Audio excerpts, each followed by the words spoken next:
Hello and welcome to Quick Learn Photography, straight to the point videos that teach you everything that I've learned in over the last 10 years of professional photography. My name's James, and in this one we're going to learn about speed lights again, but the angle of the speed light and why it makes such a difference, mainly bouncing it off the ceiling. Okay, so the previous video I did explained what these are, how they work, what you can expect out of them and what they do basically.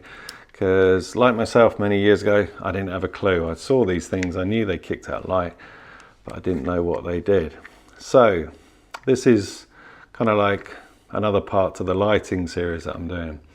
So these are so handy when it's on camera. Okay, so we've got off camera flash, which all that lot will be for, which we're going to learn later. So when it's on camera, you put it in the hot shoe. Let's get it sorted out. There you go. So it's on camera now, okay? On camera. And you can angle it. So let's talk about these angles, all right? So obviously this one here, directional, okay? It does seem to be all the rage these days with like trendy sort of fashion shoots with really harsh, garish lights and everything. But yeah, it depends if you're doing that kind of photography. But just for nice lighting, this isn't very good. It's, you know, paparazzi and things like that. They don't care about whether the lighting looks good. They just want to light the subject.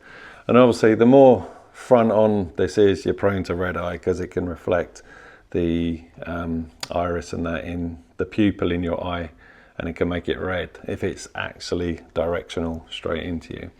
This has its place. Very good. We're going to demonstrate this in a minute. I'm going to show you how this looks compared to other forms of lighting. Now sometimes, obviously you might think that's all these are for, is just to shoot straight on, and that's not the kind of light you want. You don't want that, you don't like that. Well, you don't need it for the type of photography you're going to do. So then you might think, oh, do I need to get studio lights like this and have it off camera with triggers everywhere and all that? Not necessarily to start off with. We're going to keep it simple, and this is something I use an awful lot. So this is bouncing light. Now obviously if you're outdoors, even at night, it's not going to work because you've got nothing to bounce off. So now it's pointing upwards and it is going to bounce. Let's get it off the camera. It's going to bounce off the ceiling. All right. I use this loads and loads for events. Bouncing it off a ceiling is fantastic.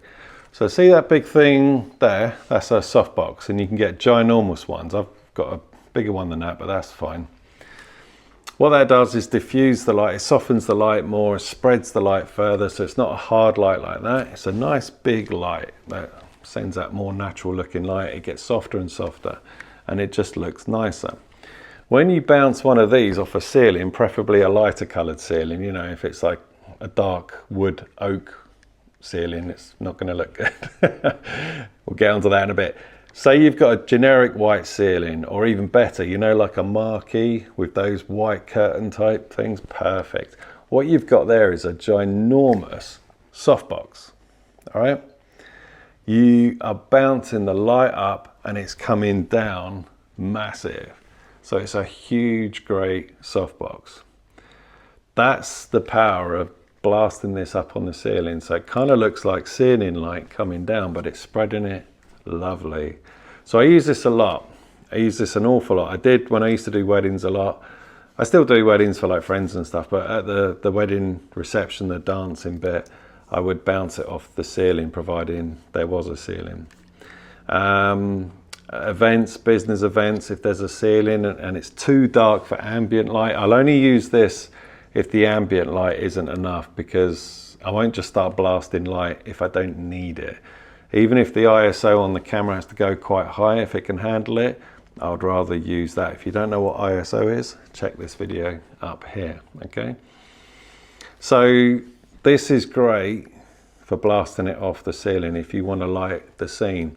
It can be handy for just natural shots as well. It looks like just normal ceiling light hitting the person. I'm going to demonstrate this in a minute. Just looks like normal light, but you're bouncing it off a ceiling. Another really handy thing during the day is if you've got backlight. Okay, so if the light is coming in from the window and there's the subject or whatever you want to photograph in front of the window or the light source, and they're in complete shadow. They just look like a silhouette. So the camera can't fill that gap. So you have to add the light. So bouncing the light off the ceiling can be really, really handy. Now, if you're outside, unfortunately, there's nothing you can do. You're going to have it directional, okay, and just point it at the people and hope for the best. If it's documentary stuff, that's fine. That's absolutely fine. And it is kind of cool looking these days, that sort of retro, harsh, paparazzi type looking light. But yeah, you can't bounce it off anything if you're outside. But sometimes you can if there's a wall. Let's say, for instance, you want a nice portrait shot of a person or whatever.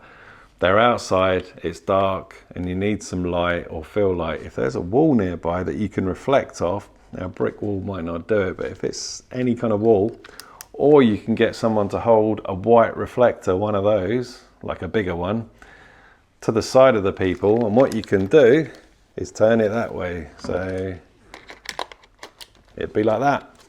At an angle, you'd bounce it off the wall and back on to the subject. So that's really handy for that as well. Another thing, say you've got a big group shot in front of you, or just you want to light a big scene of people. If there's a wall behind you at the top, you can bounce it. So see the way I'm twisting it? Instead of going straight up and down where it might cause some shadows on people, you want the light to be hitting the people. What you can do is turn it that way and shoot behind your head. See, it's going behind my head like that. So it will hit the wall behind, bounce up and down again onto a group of people. That's quite handy as well. I'm going to demonstrate all this in a minute in here and in some lower ceilings as well, because here the ceilings are quite high. So this is another thing to bear in mind, is the height of the ceiling. So let's say you're doing a wedding reception, it's the first dance, the lights are low, or just the party dancing stuff, whatever it is, just documenting the event, but the ceiling is really, really high, then obviously you're going to have to up the power on the flash. Okay, so I went through that before, so just to show you, we got manual, so 32, that might not be enough, so you'd have to up it down to say a quarter or something, or last resort full power. All right, because it's got to travel all the way up there, hit the ceiling and come all the way down. So that's a lot of light you're going to have to dish out and spill out everywhere. Whereas more directional light, it's less power because it's just hitting the subject. Okay, so bouncing off the ceiling is a really good trick to learn, and it's great for documentary, great for events, and just getting a nice even light everywhere. Now there are other things you can add to lights, so let's have a look at some of these. Well, actually, on the speed lights, a lot of them, you get this thing, you pull it up and it's a bounce reflector. So this would be handy for shooting it up into the ceiling and lighting up the whole scene. But if there's people in front of you or a subject, a little bit of the light hits that and kicks out forward and just lights, puts a little bit of light that way, okay? So that's called a bounce card, which is really, really handy as well. You can get a bigger version of that, really cheap, like one of these, or silver, so that will reflect even more. And you can just put that there, like that. So the light will go up, bounce off the ceiling, and quite a lot of it will reflect off outwards into whatever you're photographing the people. This is also good to stop reflections as well. Say there's something behind you, that cuts out the light spilling out wherever. So you could have it like that way, for instance, and no light's going to go that way. So that's pretty good. And you've got the white side as well, which will be a little bit less reflective than the silver one. Another good tool are these, which I use a lot. This is called a mag mod. It's got a magnet grip. It goes on top of there. So the light still goes up, but it also sends it around like a sphere. It diffuses it a little bit. I can't be bothered to put the magnet grip on because it's quite tough. But yeah, it diffuses the light and it spreads some more around like that. So that's really handy too. So there's lots and lots you can do with a light on a camera. So let's have a little look at that now, and I'm going to demonstrate on camera flash. Okay, so we got quite an ambient situation now. It's the evening and it's gone dark and I've just got a couple of lamps on. So she's not looking very good in that light there. So what we've done, we focused on her already. I've got the white balance set. We'll worry about all that later. And my settings are 200 second f4 and 100 ISO. So the base level ISO, okay? And let's start at 1/16 of a power. Now what we're going to do is point it straight up at the ceiling, which is quite high, higher than a normal sort of living room ceiling. So we need to sort of have quite a bit of oomph for this one. So I've pre-focused on her. Let's take the shot. And it's a little bit dark. So I think I need to up it a bit now. So let's go to 1/8. 1, 2, 3. Yeah, that's getting better. I like that one. But let's brighten the room up even more. Keep going the wrong way. 1/4 power. Take the shot. And that's a lot brighter. Okay, so that's good for lighting up the room. Now, if I add a bounce card, which is this thing here, you can see what it does to her face. So it really lifts the light. It just kicks a little bit more towards her. Right, now, so what are we on? 1/4 of a power, okay? Let me show you what happens when I tilt the whole thing at her at the same power. 1, 2, 3. Oh, it's horrendous. I mean, that's all the rage now with these like crazy fashion shoots. So now we've got to drop the power to 1/8 and a bit.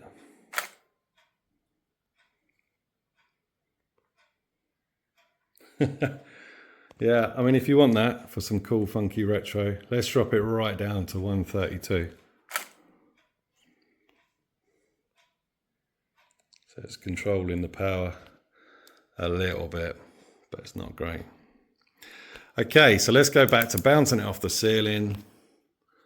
I liked 1/8 of a power because it was quite ambient and cool looking, and I want to keep it looking ambient. And I like that. That's much better. Okay, so that's pointing it upwards on quite a high ceiling. Let's change it up a bit. Okay, so what I'm going to do here is tilt this down and across. I'm going to bounce it off this big reflector that I've put up that's like a white wall, okay? So it's going to bounce over there, bounce and across to the subject. So we're on 1/16 of a power. Let's see what it does. That's a bit too dark, but it's looking pretty cool. Let's up the power to 1/8. See what happens. That's looking much better. Look at that. That's really quite ambient and cool looking. Let's get it up to 1/4. Lovely. Fantastic. Bit too bright. I preferred it at 1/8. 1/8 seems to be where it's at these days. For me anyway. Let's do that again. Lovely. That looks great. Brilliant. So that's just bouncing off a wall at an angle while the camera's still pointing at the subject. Now, do you remember I said about shooting behind? So if I turn this behind me and I'm going to bounce it off behind my head and back at the subject. So this is really good for group shots. So let's try that. Oh, I just blinded myself. It's a little bit too dark. So let's up the power to 1/4.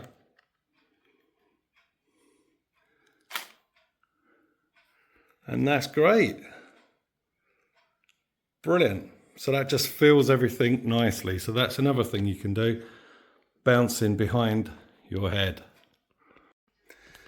Okay, so what we'll do, just to show the difference in ceiling height, come down into the hallway where the ceiling is a lot lower, set the subject up, and I'm going to bounce it off that one. So let's start at what we did before, 1/16 power on a much lower ceiling. And that's pretty good. That's really nice. So do you remember 16th power before was too dark? So let's make it an 8th, which was my favourite. And that's great. Also, I think in here, it's using the other walls like reflectors on the side. So it's a really good setting here for an all-round even portrait. So let's go to quarter power.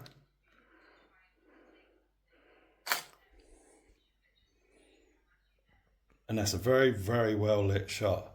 But it just shows the difference in power output that you need for a lower ceiling, okay? So that's great. I thought I'd do it again here, so I'm going to bounce it sideways at 1/4 power, see what happens. It's all right, it's a bit too bright, so let's drop it to an 1/8.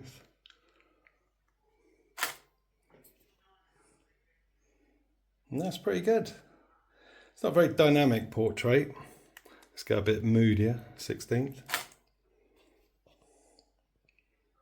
And that's okay. That just looks like natural light coming in through a window. So yeah, if there's a wall like that, you can bounce it sideways. So I hope that helped. So here we have the same situation, bouncing it off the ceiling, exactly the same settings, but now it's daylight. So the same settings exposed for the background. So the flash is off, and this is what happens when you take a picture without the flash. She's silhouetted there. So it's exposing for the background, but she's now in complete shade. So what we'll do is we'll turn the speed light on. We're on the same settings as last night, which is 200 second f4 ISO 100. We'll start at 16th again. Let's hit that. It's doing it a little bit. It's adding a bit of light bouncing off the ceiling.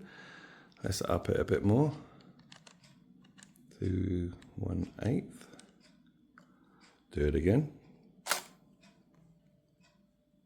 That's adding more, which is good. Still not quite enough. Right, 1/4 power. And that's nice. Yeah, that's done it. Right, so let's stay at 1/4 power, and now I'm going to add the bounce card. So it's just going to kick a little bit towards her face. Ready? And that's filled that up nicely. That's lovely. So even if you get it slightly off, it doesn't matter, because you can edit if you're using raw files, and you can extract it. So that's really good. So if we go close up now, we can, let me pause it. Right, so I've zoomed close up. Let's take the shot. And there we go. Look at that. That's lovely. So that's great, bouncing it off the ceiling during daylight to counteract the backlight behind the subject. Okay, so I hope that helped. And as with anything with these photography techniques, it's practice, practice, practice. So get yourself just a basic speed light to start off with, just a cheap one, and practice like mad with that. And perhaps get a cheap little bounce card like that. They don't cost a lot. And just start practicing, bouncing it off ceilings, different heights, lower ceilings, higher ceilings, off the side, behind your head, and so on. Just practice, practice, practice. So it's really, really handy for events and things like that where you need a good spread of light and you can just bounce it up. And it's weird because sometimes people ask you like, why is that pointing upwards? Aren't you supposed to be lighting people? And they think you're like doing something wrong, but just point it up, bounce it off a ceiling, and trial and error. And you have to dial in the power output as well. Hopefully I would have showed you that on the previous videos according to how high the ceiling is. Yeah, I will have shown you that because I'm gonna definitely do that. Right, so I really, really hope that helps. Now, if you need any more help with your photography, whether it's lighting or something that you might have been looking at on my previous videos, and you want some one-to-one coaching, then I am offering that service on Zoom, one-to-one coaching course. The details are down below. We can have a what do you call it, call, where you can tell me your needs, or you can drop an email saying this is what you'd like to learn, and then we can go from there, and I can help with one-to-one coaching. So the link down below, and yeah, get a speed light, bounce it off the ceiling and get practicing. So I hope it helped.